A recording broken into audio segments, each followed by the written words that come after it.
There is a book that holds mysteries capable of providing completely different historical evidence about our ancestors, including the visit of extraterrestrials. The Book of Enoch provides impressive and challenged information. But what if it were true? I'm DeLorean Edgar and this is Fear the Weird.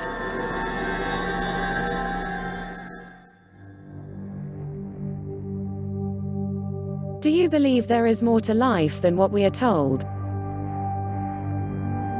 Do you have burning questions about hidden and controversial topics?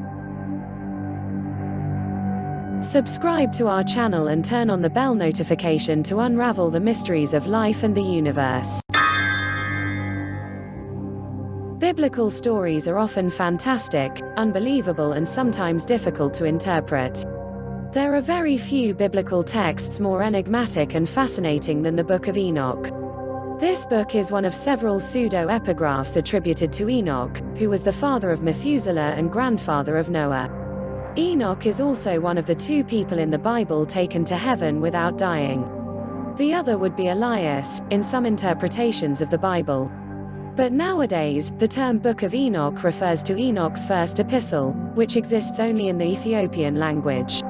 The character was reportedly taken in a chariot of fire before the great floods by Archangel Michael. The chariot of fire was interpreted by some as extraterrestrial. Could it be that Enoch was part of the first reported abduction report? That is a possibility. In Judas, the Book of Enoch is quoted in verses 14 and 15 and says, "Enoch, the seventh from Adam, prophesied about them. See, the Lord is coming with thousands upon thousands of his holy ones to judge everyone, and to convict all of them of all the ungodly acts they have committed in their ungodliness, and of all the defiant words ungodly sinners have spoken against him." But for religious scholars, this does not mean that the Book of Enoch is inspired by God and should not be in the Bible. Many question whether the book was even written by the Enoch mentioned in the Bible. According to Genesis, chapter 5 verses 1 to 24, the biblical character would have lived 7 generations after Adam, in a period before the flood. When the Book of Enoch was found on Dead Sea Scrolls, it was clear that it was literary work. It also influenced biblical writers at the time, including those who wrote the New Testament. So why isn't this book in the Bible? Today, it is only included in the main canons of Ethiopian Orthodox sects, but it has been popular for hundreds of years in ancient Jewish perspectives. In fact, in understanding the Book of Enoch, some pointed out that it was probably the inspiration for the Book of Genesis, due to a number of parallels between the two, as the verses we talked about at the beginning of this video. The book extensively detailing Enoch's story has more than 100 chapters spread over several other books describing the accounts of the Nephilim, who some consider to be the aliens and the Watchers. Nephilim are said to be mysterious giants and are also described in the Book of Genesis. The giants are said to have been descended from angels known as Watchers. Some believe that the Great Flood happened to eliminate these giant beings, since they were unnatural creatures and harmful to the human race. One of those theories suggests that ancestors were visited by beings from other planets, and it points to Watchers as the most likely extraterrestrials of antiquity. At that time, they were seen as angels, some good and some bad. They ended up breeding with human women, whom they carefully selected. There is also a specific passage describing an account by Lamech, Enoch's great-great-grandson, during the birth of his son, in which he said, "And his father Lamech was afraid of him and fled, and came to his father Methuselah. And unto him he said, I have begotten a strange son, diverse from an unlike man, and resembling the sounds of the God of heaven. And his nature is different, and he is not like us, and his eyes are as the rays of the sun, and his countenance is glorious." This was a description of Noah, who would later build the ark and survive the flood, sent to eliminate the Nephilim and purify humanity. But what would Enoch's relationship be with these extraterrestrial beings and the gods who created them?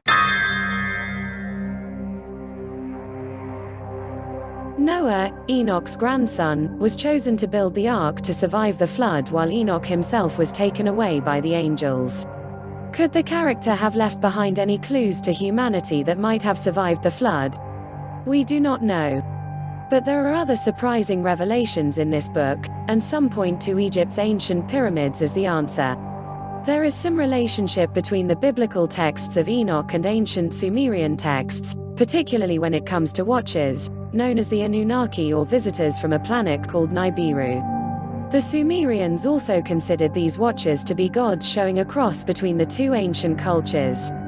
There is also mention of the great Sumerian ruler Gilgamesh in the Book of Enoch, who often describes the Anunnaki in the same way that Enoch himself describes watchers. Throughout the Bible and the Epic of Gilgamesh, the gods often did not like to show their faces and communicated through transmitters where their voice could be heard clearly. On the 7th tablet of the Epic of Gilgamesh, he describes being taken to a portal that speaks like a living person. The ancient Sumerians also built their own pyramids called ziggurats.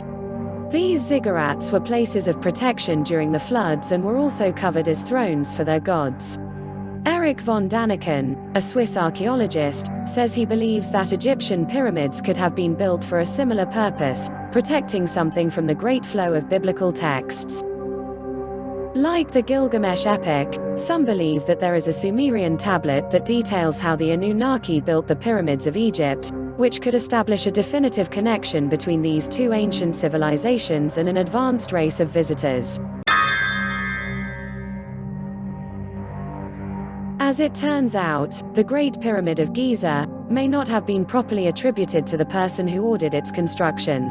It seems that there is significant evidence that it was not built by Khufu, and the only reason historians and archaeologists dated it to the 4th dynasty is due to a questionable discovery made by an English Egyptologist, Major General Richard Vise. Alternative author and theorist Zechariah Sitchin discovered that there is ample evidence that Vise, after spending more than $1 million on an expedition to the upper chambers of the Great Pyramid, returned empty-handed and forged the Cheops card. Upon discovering Vise's private diary, he noticed that he could not find a card or any hieroglyph in the king's chamber, despite desperately looking for them. However, in his book written about the expedition 3 years later, Vise says he found only one.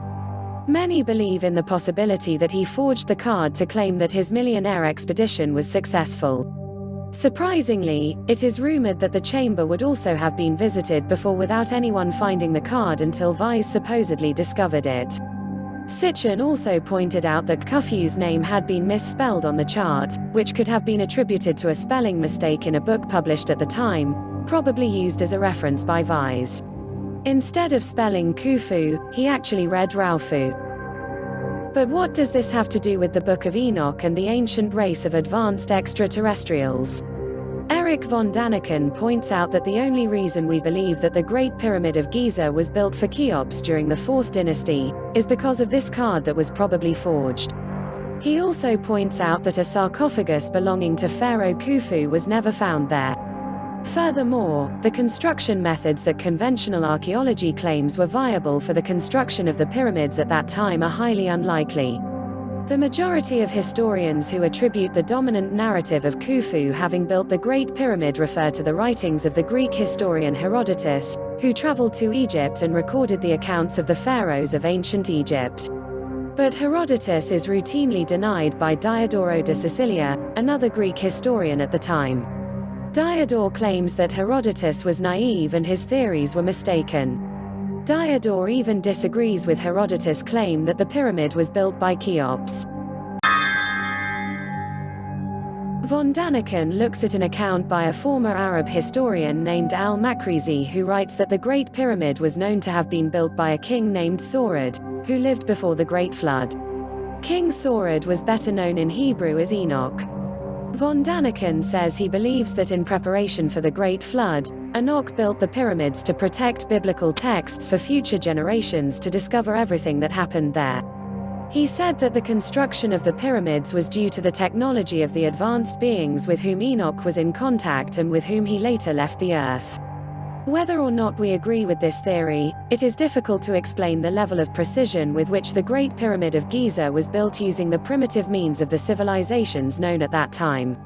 Even today, new discoveries are being made inside the pyramids, such as underground tunnels, lakes and sarcophagi never seen before. One of the most amazing engineering feats of the Great Pyramid can be found in the alignment of the tunnels with certain constellations. The three pyramids are considered to be representations of the three stars in the Orion belt. There are also chambers on the pyramid that line up with Orion's belt on one side and Sirius star system on the other. In addition to their prominence in the night sky, what was the significance of these star systems? Could these have been star systems from which extraterrestrial visitors originated? And where was Enoch taken before the Great Flood? What we do know is that some of the statements in the apocryphal books are true and correct. At the same time, many of them are false and historically inaccurate. But what if it is true? Leave your comments below and subscribe for future videos. See you next time.